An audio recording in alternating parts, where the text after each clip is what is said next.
సహనము కొరకు మేము కనిపెట్టుకునే వారంగా ఉండుటకు సహాయం చేయండి నాయన. నీకు వందనాలు నాయన. అయ్యా నా తండ్రి, నీ కుమారుని ద్వారా మీరు మాతో మాట్లాడి అన్నారు దేవా.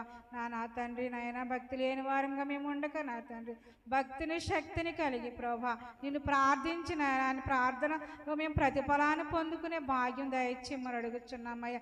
దుష్ట తలంపులు దుష్ట ఆలోచనలైనా మాలోనికి రాకుండా ప్రభా నిత్యము ప్రభా నా తండ్రి ఆ కొర్నేలు గారు ఎలాగైనా ప్రభు ఎల్లప్పుడూ నాయన వారి కుటుంబంతో ప్రభు ఎలాగైతే ప్రార్థన చేస్తున్నాడు నాయన, ఆ విధముగా మేము కూడా మా కుటుంబాలు మా బిడలతో కలిసి ప్రభా నిత్యముని సన్నిధానములో గడిపే భాగ్యం దయచేయండి నాయన. నా తండ్రి నా ప్రభా ఈ లోక స్నేహము ప్రభా నీకు వైర్యం అన్న ప్రభా. మనుషులైతే ప్రభా నా తండ్రి నా ప్రభా ఉన్నప్పుడు ఒకలాగా లేనప్పుడు ఒకలాగా ఉంటారు ప్రభా. మీరైతే ఎల్లప్పుడూ ఒకేలాగా ఉండేది దేవాని స్తోత్రం. మా స్నేహము నా తండ్రి మీరే ఉండాలి తండ్రి. మా బ్రతుకంతా మీరే ఉండాలి దేవానికి వందనాలు.